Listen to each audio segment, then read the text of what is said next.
आपकी भरपूर तालीम में दावत दूंगा। साथ हालेलुया, मैं किसी तारीफ के मुताज नहीं। Praise God.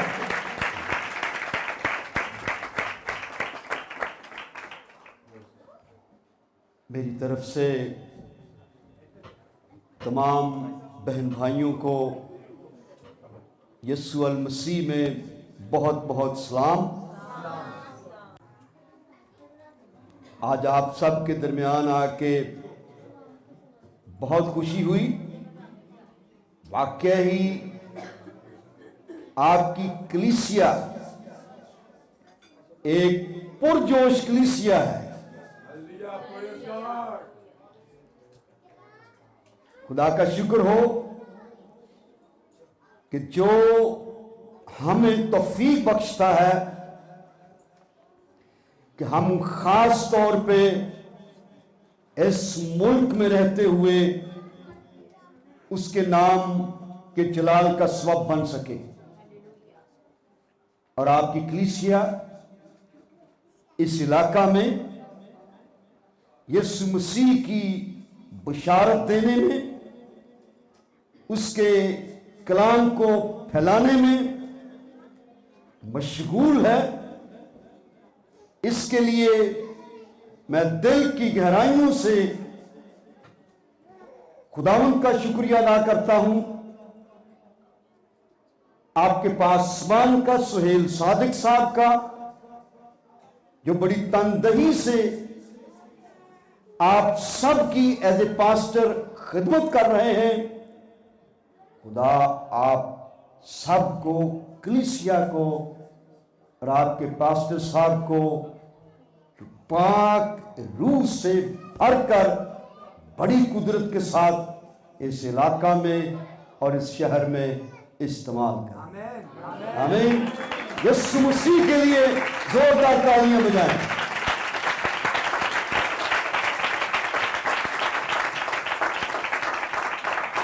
पास्टर सुहेल साहब हमारे पाकिस्तान असेंबली ऑफ गॉड के जनरल सेक्रेटरी हैं और इस इलाका में सभी उन्हें जानते हैं। खुदा ने उनकी जिंदगी में बहुत बड़ा काम किया। मोजज़ाना तौर पे खुदा उन्हें अपनी खिदमत में लेकर आया और जिस तनदही से इस इलाका में वो मसीह की खिदमत कर रहे हैं, मेरा ईमान है कि ये चर्च बढ़ता जाएगा और इस हद तक बढ़ेगा कि इस इलाका में एक बड़े चर्च के तौर पे जाना जाए।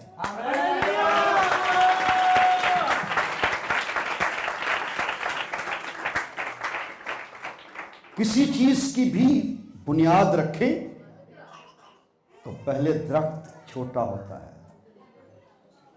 और आहिस्ता आहिस्ता बढ़ता जाता है। पादी साहब ने यहाँ पे कहा कि हमने बड़ों को बुलाया कि क्वायर में शामिल हों और प्रेज और वर्शिप में कलीसिया को लीड करें। तो जो उन्होंने लफ्ज़ कहे वो यही कि वो नहीं आए और मैंने छोटे बच्चों को तैयार किया ताकि वो खुदा की हमदो सताइश कर सके। और मेरा ईमान है पादी साहब ने जो बात की कि बड़ों को बुलाया वो नहीं आए, एक वक्त आएगा कि बड़े ये ख्वाहिश करेंगे कि वो आपकी कलीसिया में आके खुदा की मदद सराई कर सके और आपको लीड कर सके।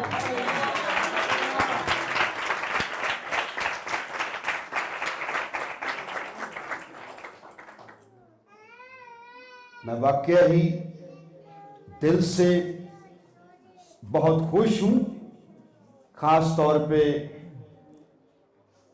पादी साहब को आज आपके दरमियान देख के। हम तो इन्हें मिलते ही रहते हैं, गो आप रोज मिलते हैं, लेकिन हम भी इन्हें मिलते रहते हैं। और हमारी पाकिस्तान असेंबली ऑफ गॉड की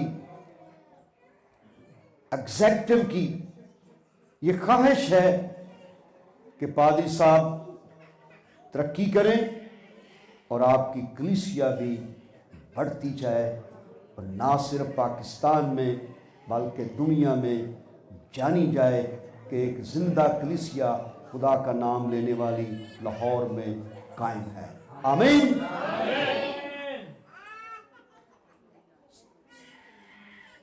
आए मेरे साथ मिलके खुदा का पाक कलाम खोलें।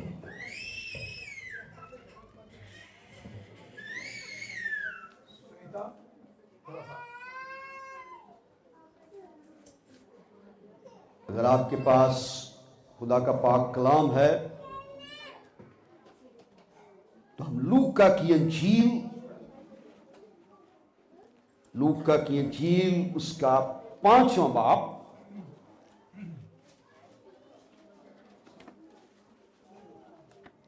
और उसकी पहली आयत से लेके 11 आयत तक खुदा के पाक कलाम में से पढ़ेंगे अपनी हदायत और अपनी रहनुमाई के लिए।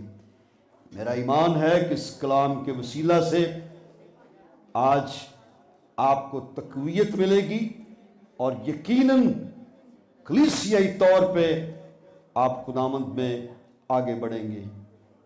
लूका की इंजील उसका 5वां बाब और उसकी पहली आयत से, जब भीड़ उस पर गिरी पड़ती थी और खुदा का कलाम सुनती थी और वो गनेसरत की झील के किनारे खड़ा था, तो ऐसा हुआ कि उसने झील के किनारे 2 किश्तियां लगी देखी, लेकिन मछली पकड़ने वाले उन पर से उतरकर जाल धो रहे थे।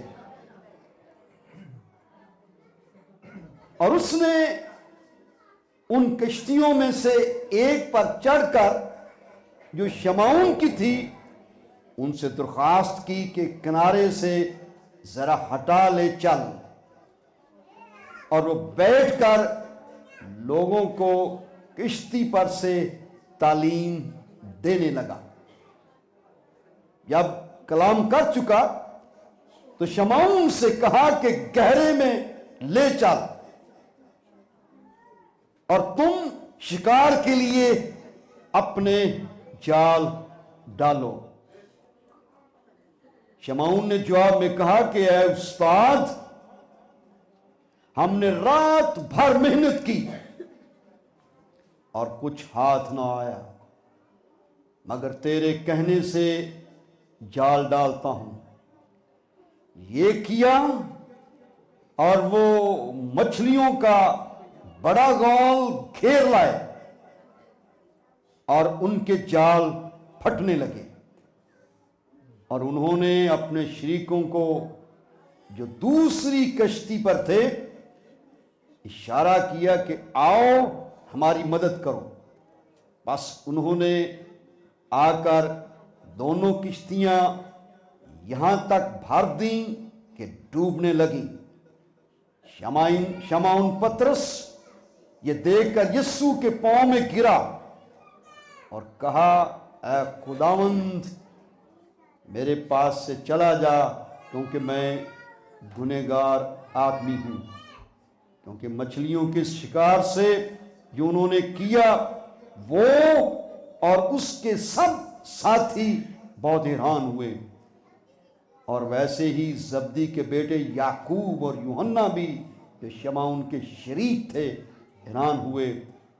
यीशु ने शमाउन से कहा, खौफ न कर, अब से तू आदमियों का शिकार किया करेगा। वो कश्तियों को किनारे पर ले आए और सब कुछ छोड़कर उसके पीछे हो लिए। आइए हम दुआ मांगे। प्यारे आसमानी बाप, हम तेरा शुक्र, तेरे पाक नाम की तारीफ करते हैं। कलीसियाई तौर पे इस वक्त हम तेरी पाक हजूरी में तेरे तख्त के सामने हैं। अब आप हम तुझसे इल्तिजा करते हैं कि कि अपने कलाम के वसीला से आज हमें बरकत देना। इस कलाम को मसा कर यीशु के पाक नाम, आमीन। आज जो हवाला मैंने आपके सामने पढ़ा है, हो सकता है आप पहले से इसे बड़ी अच्छी तरह जानते हो, लेकिन मैं चंद बातें आपके सामने इसमें से शेयर करना चाहूंगा ताकि हम सब खुदा के कलाम को अपने सामने रखते हुए अपनी हदायत के लिए ले सके। जब यीशु मसीह ने जब इसमें हम देखते हैं खास तौर पे दूसरी आयत में, तो वहां पे उसने कुछ लोगों को देखा जो कश्तियां अपने पास रखते थे और वो मछलियां पकड़ने वाले थे। यहां पे दूसरी आयत में लिखा है, लेकिन मछली पकड़ने वाले उन पर से उतरकर जाल धो रहे थे। क्या कर रहे थे? जाल धो रहे थे। तो बेसिकली वो अपना काम मुकम्मल कर चुके थे। तो यहाँ पे जब हम सारी तफसील पढ़ते हैं तो यहाँ पे शमाउन पतरस का जिक्र है। तो दूसरे लफ्जों में यीशु मसीह ने शमाउन पतरस और उसके साथियों को वहां देखा और वो क्या कर रहे थे, जैसे हमने आगे पढ़ा कि सारी रात मछलियां पकड़ने के बाद क्या कर रहे थे? अपने जाल धो रहे थे। ये मछेरे बहुत माहिर और अपने बिजनेस को अच्छी तरह से जानते थे। ये आम मछेरे नहीं थे, इनका तजर्बा था मछलियां पकड़ने का, और वो ये अच्छी तरह से जानते थे कि मछली को रात के वक्त या सुबह सूरज के निकलने से पहले पकड़ा जा सकता है, क्योंकि जो ही सूरज निकलता है, धूप निकलती है, तो ये मछलियां गर्मी की तपश की वजह से ये उतले लेवल से पानी के ये नीचे चली जाती है। और यहां पे लिखा है वो सारी रात एक मछली भी ना पकड़ सके और थक हार कर अपने जाल धो रहे थे। हर काम को करने के लिए एक सिस्टम की जरूरत है। अगर हम देखें कि कोई बिजनेस करने वाला है तो बिजनेस के असूलों को अच्छी तरह से समझता है। अगर कोई शख्स तालीम के महकमा में है तो तालीम के असूलों को कि किस तरह पढ़ाया जाता है और किस तरह लोगों को तैयार किया जाता है, उसके पीछे जो असूल हैं उन्हें वो अच्छी तरह से जानता है। अगर कोई स्पोर्ट्समैन है तो अपनी कामयाबी के लिए वो भी ये जानता है कि क्या क्या असूल अपना कर मैं कामयाबी हासिल कर सकता हूं। और ये मछेरे जो थे ये भी जानते थे कि हमें मछलियां रात को पकड़ना है, क्योंकि उस वक्त गर्मी नहीं होती और मछलियां ऊपर की सतह पे होती हैं, इसलिए उन्हें पकड़ा जा सकता है। कायनात में, इस दुनिया में हर एक काम के पीछे एक सिस्टम है। हम देखते हैं कि सूरज निकलता है और सूरज गरूब होता है। हम देखते हैं कि समंदर अगर खुदा ने तख्लीक किया है तो समंदर की बड़ी बड़ी लहरें आती हैं साहले समुद्र पर और वापस चली जाती हैं। हम देखते हैं कि आसमान से बारिश आती है और जमीन को सैराब करती है और उसके नतीजा में एक अच्छी फसल पैदा होती है। अगर फसल को पानी ना दिया जाए तो क्या वो अच्छा फल देगी? हर काम के पीछे एक सिस्टम है। और जब अगर कोई शख्स तमाम उसके काम के साथ जो जो चीजें मुंसलिक हैं, जो असूल हैं, जब उनको पूरा करता है और उसके बाद उसको कामयाबी नहीं हासिल होती तो वो मायूस और परेशान और नाउमीद हो जाता है। और इस वक्त मैं ये कह सकता हूं कि ये मछेरे सारी रात जोर लगाने के बाद जब एक मछली भी ना पकड़ सके तो क्या ये खुश होंगे? ये नाउमीद और मायूस होंगे। और ऐसी सूरत हाल में खुदावंद यीशु मसीह उनसे मिलता है। और दूसरी तरफ हम देखते हैं कि जब आम जिंदगी में जो काम हम कर रहे हैं, अपनी रोजमर्रा की लाइफ में जब हमें कामयाबी हासिल नहीं होती तो हम भी अंदर से टूट जाते हैं। हम भी अंदर से टूट जाते हैं। जब हम सारा कुछ करने के बावजूद जो हमें अच्छा नजर आता है कि मैं ये काम करूंगा तो मुझे मेरे फील्ड में कामयाबी हासिल होगी, अगर नहीं होती तो उस वक्त जो इस कायनात को बनाने वाला है, जिसकी वजह से ये कायनात चल रही है, जिसने एक निजाम को तख्लीक किया है, जब वो खुद आग खड़ा हो तो हर चीज को बदल के रहे। हालेलुया।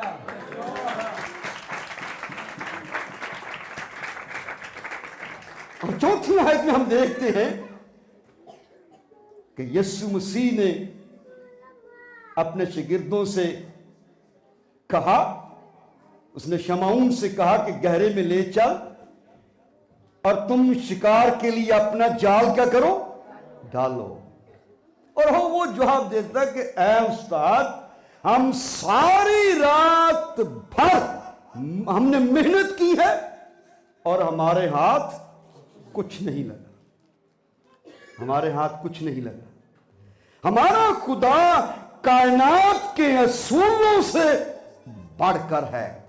हम कायनात के असूलों के ताबे हो सकते हैं, लेकिन हमारा खुदा इस कायनात को तख्लीक करने वाला है। शमाऊन को मछलियां पकड़ने का बहुत तजर्बा था। वाकई ही वह अपने बिजनेस में माहिर था, लेकिन उसने कहा क्या खुदावंद तेरे कहने पर, उसे अपना पता था कि हम तो पूरी रात जो असूल है मछली पकड़ने का उसको अपनाते हुए हम तो सारी रात हमने तो जो करना था वो हमने किया है, हम तेरे कहने पर। वो कहता है कि मैं फिर से क्या करता हूं, जाल डालता हूं। और हम देखते हैं कि जो ही उसने यीशु मसीह के कहने पर ताबेदारी की तो उसके अपने जो असूल थे वो एक तरफ रह गए, क्योंकि यहां पे वो था जो असूलों को तरतीब देने वाला था। और मछलियां चारों तरफ से भागती हुई आई, यहां तक कि उनके जाल फटने लगे। बाज़ अगर हम असूलों को देखें तो जब आदमी बूढ़ा हो जाता है तो वो समझता है कि अब मैं कुछ करने के काबिल नहीं रहा। जब आदमी छोटा होता है तो वो भी उस वक्त भी वो समझता है कि मैं बहुत कम उम्र हूं, पर शायद वो बड़े बड़े काम नहीं कर सकता। अगर कोई नौजवान है तो बास का वो भी समझता है कि मैंने बहुत अपनी तरफ से कोशिश की है, मैं जिस बुलंदी पे पहुंचना चाहता हूं मैं वो वहां पर नहीं पहुंच सकता, क्योंकि मेरा ताल्लुक बहुत छोटे घराने से। और बास का हम ये ख्याल करते हैं कि मुआशरे में रहते हुए हमारा कोई खास मकाम नहीं है, हम माली तौर पे कमजोर हैं, हम तालीमी तौर पे कमजोर हैं, हम माशरती तौर पे कमजोर हैं, हमारे पास इतने वसाइल नहीं हैं और हम बुलंदियों को नहीं छू सकते। लेकिन हमारा खुदा जो है वो कायनात का तख्लीक करने वाला है और वो हमारे हालात को बदल सकता है।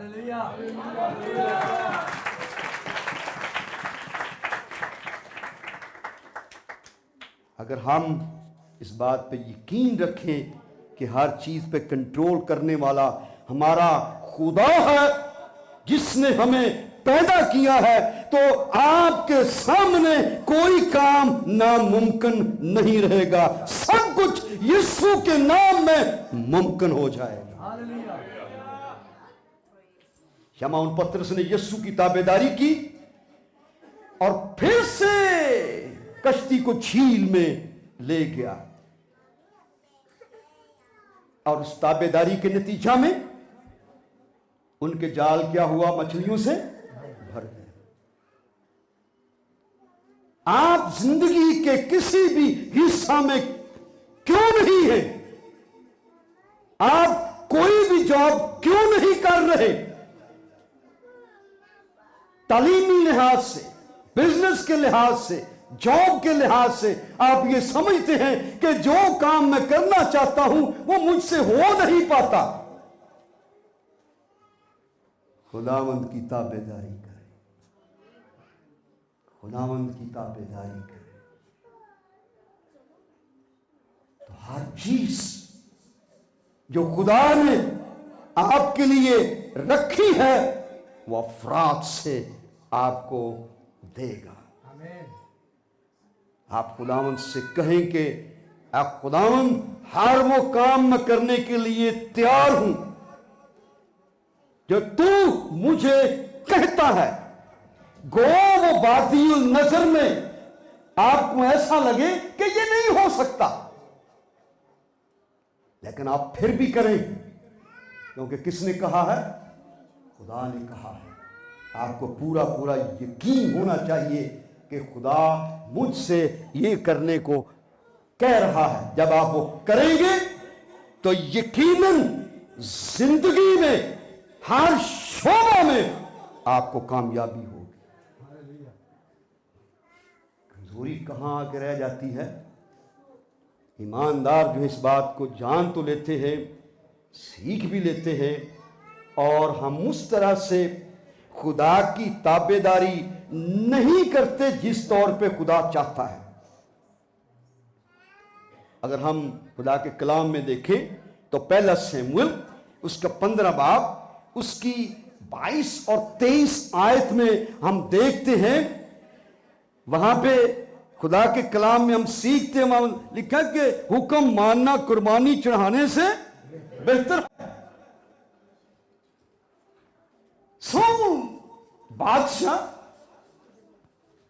खुदा ने सौल को बादशाह मुकर्रर किया। पुराने अहदनामा में हम उसका जिक्र पढ़ते हैं, और अमालेकियों के साथ उसकी जंग हुई। खुदा ने कहा कि उनको मैं तेरे कब्जे में कर दूंगा, और खुदा ने सौल को फतह बख्शी, और खुदा ने उससे यह कहा था कि हर चीज को तूने खत्म कर देना है। लिखा है, रब्बुल फ़ौज यूं फरमाता है कि मुझे इसका ख्याल है कि अमालीक ने इसराइल से क्या किया, और जब ये मिस्र से निकल आए तो वो राह में उनका मुखालफ होकर आया। सो अब तू जा और अमालीक को मार, और जो कुछ उनका है सबको बिल्कुल नाबूद कर दे, और उन पर रहम मत कर, बल्कि मर्द और औरत, नन्हे बच्चे और शीरखार, गाय, बैल और भेड़ बकरियां, ऊंट और गधे, सबको कत्ल कर डाल, ये किसका हुक्म था?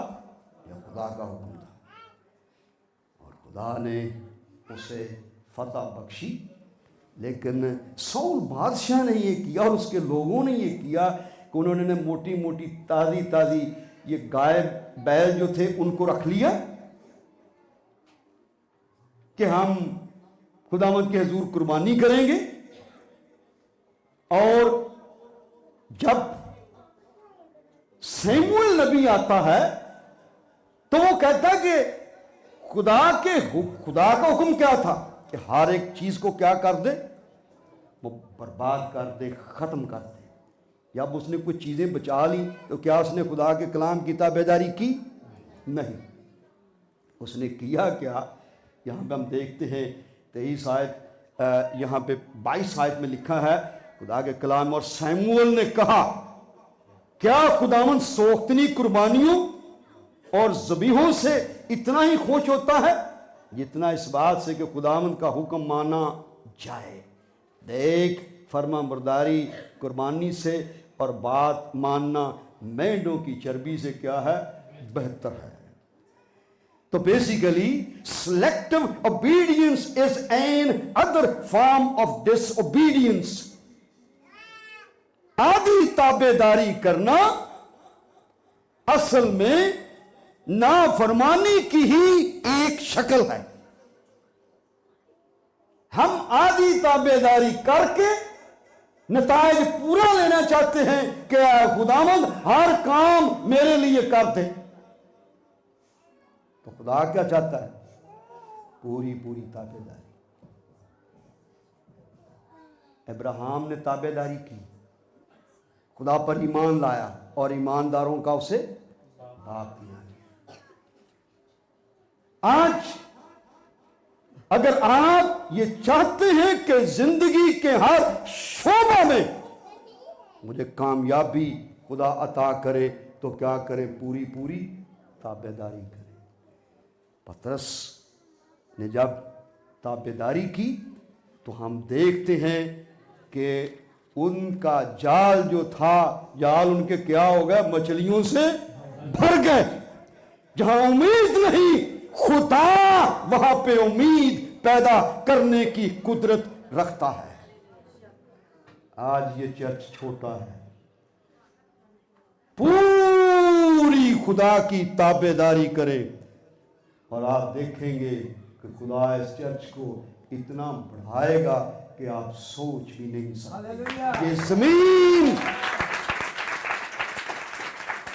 ये जमीन, ये दौलत, ये सोना, ये चांदी, इस पर कौन इख्तियार रखता है? खुदा रखता है। बादशाहतों पर कौन इख्तियार रखता है? खुदा रखता है। जब हम उसकी ताबेदारी करेंगे तो खुदा हर चीज अफराद के साथ हमें मुहैया करेगा। तो पहली बात ये कि खुदावंद की ताबेदारी दिल से करें, आधी नहीं बल्कि पूरे तौर पे। तो जब हम इस कलाम के हिस्सा में जो मैंने आपके सामने पढ़ा है, लूका की इंजील में से, पतरस ने फिर से कश्ती किनारे से फिर से वहां लेके गया झील में, और उसने किसकी ताबेदारी की? यीशु मसीह। उसने यीशु से कहा कि मैं तेरे कहने पे, हमने तो सारी रात मेहनत की और कुछ हाथ ना आया, मगर तेरे कहने से जाल डालता हूं। और ये किया और वो मछलियों का बड़ा गौल घेर लाए और उनके जाल फटने लगे। जब आप खुदा की ताबेदारी करेंगे, अगर आप माली तौर पे कमजोर हैं, तो खुदा आपको इतनी दौलत देने की कुदरत रखता है कि आपके घर में रखने के लिए जगह ना हो। वो ऐसा कर सकता है, वो ऐसा कर सकता है, क्योंकि वो कुदरत वाला खुदा है। तो पहली बात ये कि हमें खुदा की पूरे तौर पे ताबेदारी करना है। दूसरी बात, गोदी पर क्या कर? गहरे में ले जा।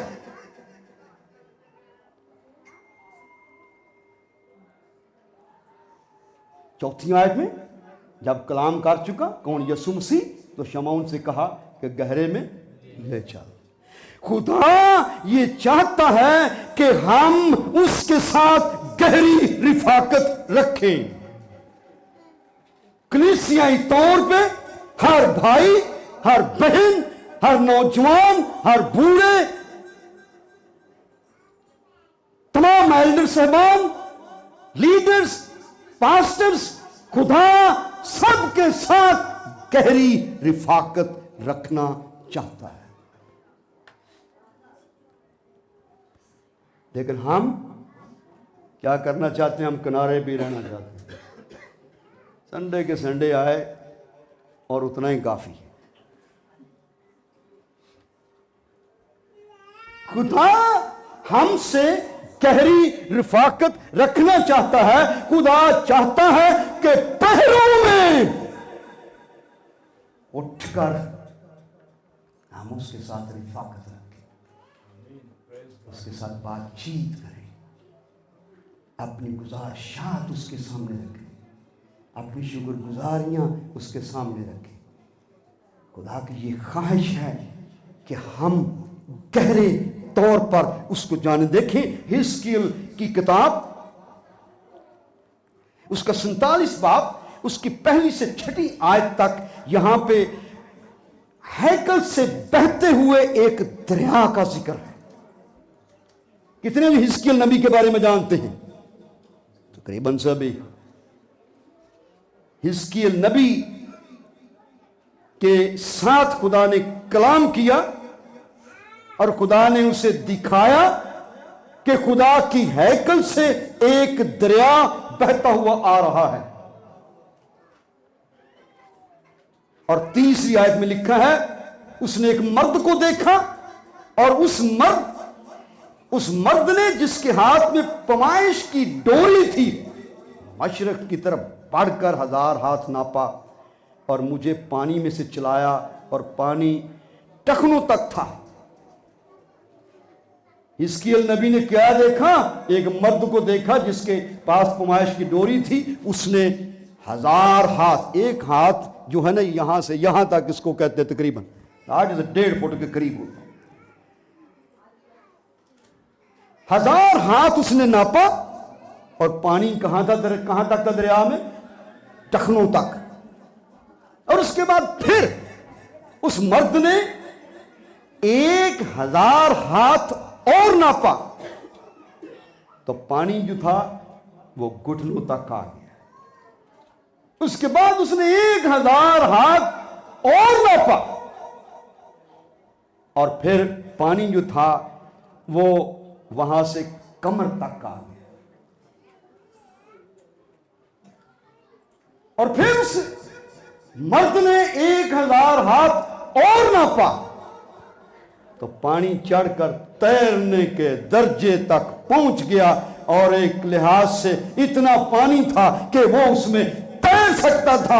खुदा ये नहीं चाहता कि हम किनारे पे रहें या हम सिर्फ टखनों तक रहें या घुटनों तक रहें या कमर तक, बल्कि खुदा ये चाहता है कि हम उसके साथ गहरे में डूब जाएं।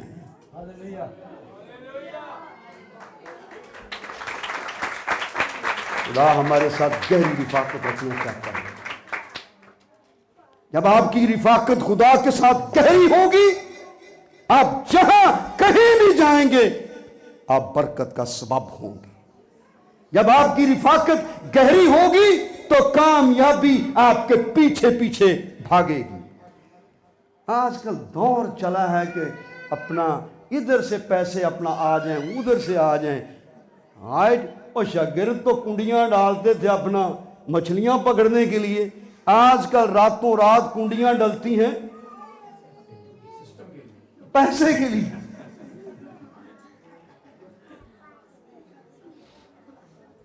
जब आपकी रिफाकत खुदा के साथ गहरी होगी तो दुनिया की तमाम चीजें खुदा आपको ऑटोमेटिकली मुहैया कर देगा। खुदा की बादशाहत को तलाश करें तो दुनिया की सारी चीजें तुम्हें मिल जाएंगी। आपको किसी चीज की कमी नहीं रहेगी। खुदा ये चाहता है कि हमारी रिफाकत उसके साथ हो, क्या? गहरी रिफाकत हो। ये पैगाम आज पूरी कलीसिया के लिए है। हर एक फर्द जो भाई या बहन यहां पे जो बैठा है, खुदा हर एक से ये तवक्को करता है कि आप उसके साथ गहरी रिफाकत रखें। मैं बड़े ईमान के साथ ये कह सकता हूं कि जब आप गहरी रिफाकत रखेंगे, आपको चीजों के पीछे नहीं भागना पड़ेगा, बल्कि चीजें आपको खुद पीछे आएंगी।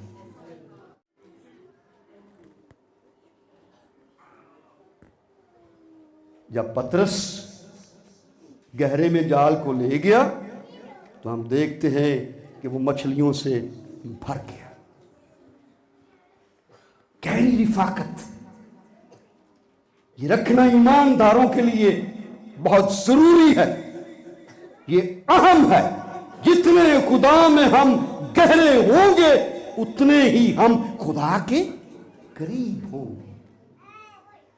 और यही हमारी ख्वाहिश है और यही हम चाहते हैं कि हम खुदा के कुर्बत और नजदीकी में क्या करें? बढ़ते जाएं। भाई बहन, आप जो खुदा की कलीसिया के फर्द हैं, खुदा के खानदान का आप हिस्सा हैं, क्या दुनियादार होते हुए आप चाहते हैं कि आपके बच्चे आपसे दूर रहें? हैं जी? कोई भी नहीं चाहता। तो खुदा चाहता है कि हम उससे दूर रहें।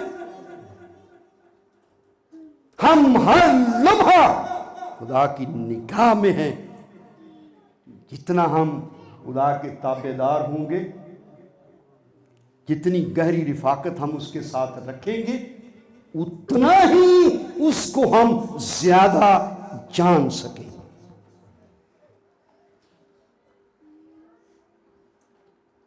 और खुदा चाहता है कि हम उसकी कुर्बत और नज़दीकी में बढ़ें। तो हमें खुदा के साथ गहरी रिफाकत रखने की ज़रूरत है। तीसरी बात, खुदा हमें कसरत की बरकत देना चाहता है। मसीह हमें हमारी सोच से बढ़कर बरकत देना चाहता है। यहां पे हम देखते हैं इसी हिस्सा में जो हमने कलाम मुकद्दस में पढ़ा है, मत्ती की इंजील में, यीशु मसीह ने क्या कहा कि मैं तुझे क्या बनाऊंगा? आदमगीर बनाऊंगा। मैं तुझे आदमगीर बनाऊंगा। और हम जानते हैं कि यीशु मसीह ने ऐसा ही किया। अगर आप खुदा के कलाम को देखें तो यीशु मसीह हमारे लिए इस दुनिया में आया, मर गया, दफन हुआ और तीसरे दिन मुर्दों में से जी उठा। कितने लोग हैं जिनका ये ईमान है कि यीशु मसीह मुर्दों में से जी उठा है? आमीन। यीशु मसीह जिंदा है। जब यीशु मसीह जिंदा हुआ तो यूहन्ना की इंजील उसका 21 बाब उसकी 9 से 14 आयत में हम देखते हैं कि यीशु मसीह एक बार फिर तीसरी बार, यहां पे तीसरी बार यीशु मसीह अपने शागिर्दों पर ज़ाहिर हुआ मुर्दों में से जिंदा होने के बाद। और यहां पर भी हम देखते हैं कि शागिर्द जो थे वो मछलियां पकड़ रहे थे। यहां पर भी हम देखते हैं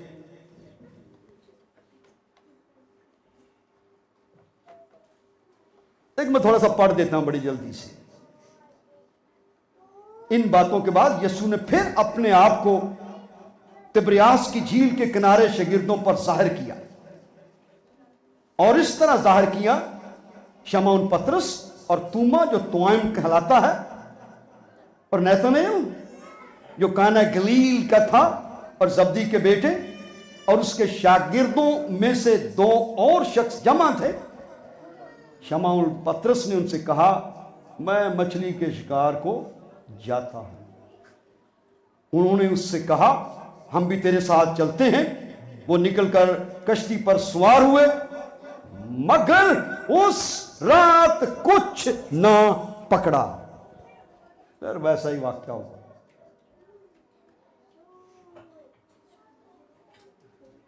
और हम देखते हैं कि यीशु मसीह उन पर ज़ाहिर हुआ और यीशु मसीह ने उनसे क्या कहा कि किस तरफ जाल डालो? दाहिनी तरफ। और जब उन्होंने यीशु के कहने पे दाहिनी तरफ जाल डाला तो जाल में 153 मछलियां आ गई। और दूसरी तरफ हम देखते हैं कि यीशु मसीह, ये कश्ती तकरीबन 200 हाथ के फासले पर थी और यीशु मसीह ने जब शागिर्दों को बुलाया कि मेरे पास आओ, तो 9वीं आयत में लिखा है, उस वक्त किनारे पर उतरे तो उन्होंने, किन्होंने? शागिर्दों ने कोयलों की आग और उस पर मछली रखी हुई और रोटी देखी। यीशु ने उनसे कहा, जो मछलियां तुमने अभी पकड़ी हैं उनमें से कुछ लाओ।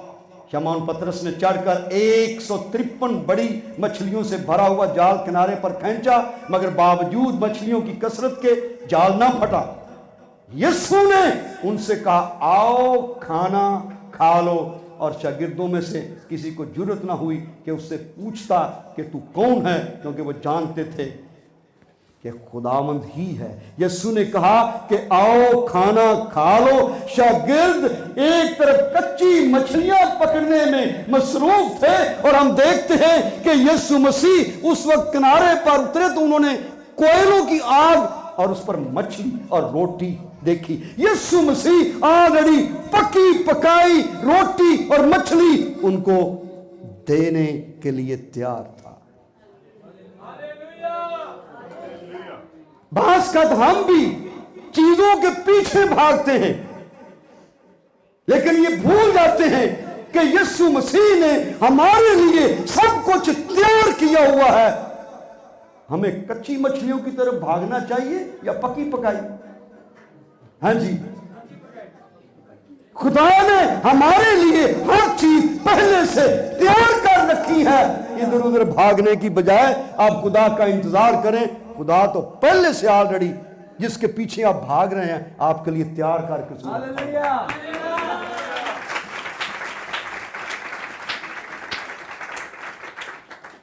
तो आज सेहत करें, क्या खुदावंद जो कुछ तूने मेरे लिए रखा है मैं वही तुझसे लेना चाहता हूं।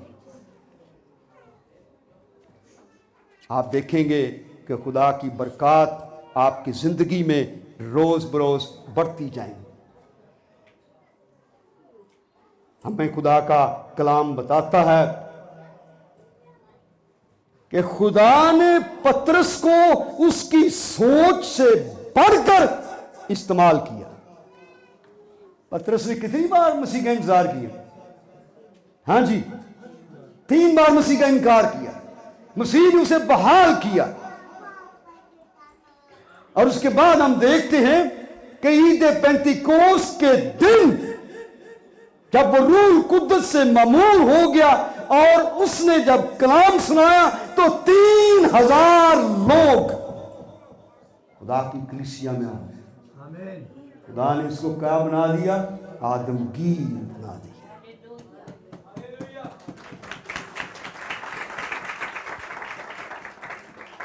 तो खुदा ने आपको बरकत दी है, पाकरू से ममूर किया है, अपने खानदान में रखा है ताकि आप उसके मकासद को अपनी जिंदगी में से पूरा कर सकें।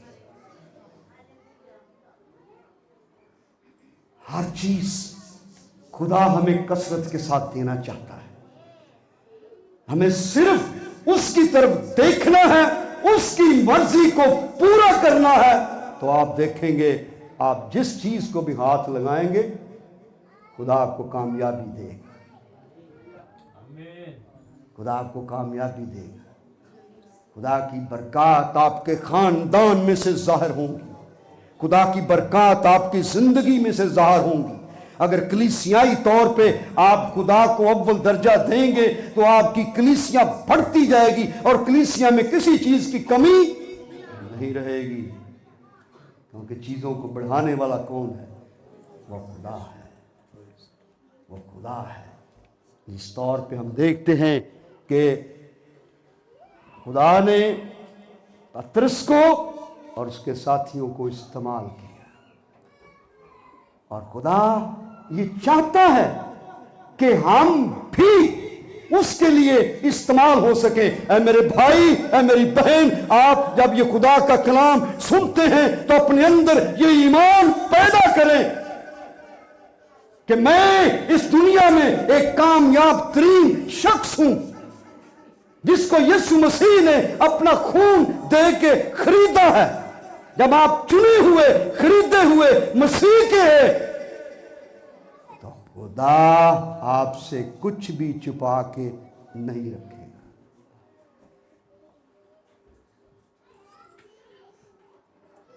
आज इतने बहन भाई यहां मौजूद हैं, इस ईमान के साथ जिए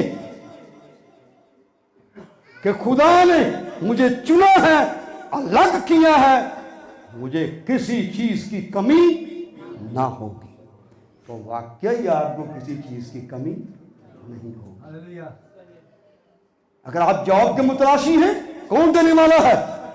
खुदा। अगर आप घर के मुतलाशी हैं, कौन देने वाला है? खुदा। अगर आप एजुकेशन अच्छी हासिल करना चाहते हैं तो कौन हमें दे सकता है? वो खुदा। अगर आप औलाद चाहते हैं तो कौन दे सकता है? खुदा। अगर आप अच्छी जगह पे शादी करना चाहते हैं, मेल या फीमेल, तो कौन मुमकिन कर सकता है? वो खुदा। अगर आप खुदा के लिए दिल से बढ़ चढ़ के देना चाहते हैं तो तौफीक कौन देगा? खुदा। अपने आप को खुदा के सुपुर्द कर दें और खुदा नामुमकिनात को आपके लिए मुमकिन करेगा। हालेलुया।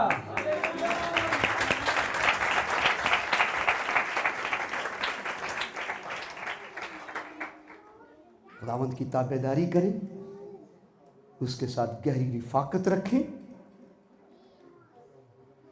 और उसके साथ चलें, और ये ईमान रखें कि खुदावंद जो कुछ तूने मेरे लिए रखा है मुझ पर जाहिर कर, और जिंदगी की हर फील्ड में मेरा ईमान है और मैंने अपनी लाइफ में देखा है, मैं गवाही के तौर पे कह सकता हूं कि खुदा ने दुनिया की हर नेमत से मुझे नवाजा है, और वो आपके लिए भी ऐसा ही करना चाहता है। उसके घर में किसी चीज की कमी है नहीं। वो अफराद के साथ हम सबको बरकत से नवाजना चाहता है। अपनी निगाहों को यीशु मसीह पर लगाएं, उसके साथ अपनी रफाकत को बढ़ाएं ताकि आप उसकी मर्जी को हर लम्हा जान सकें और उसको पूरा कर सकें। फिर आप देखेंगे कि हर दुनिया की ताकत अगर खुदावंद के सामने झुकती है तो खुदावंद आपके हर चीज को ताबे करने की कुदरत। हालेलुया। आमीन।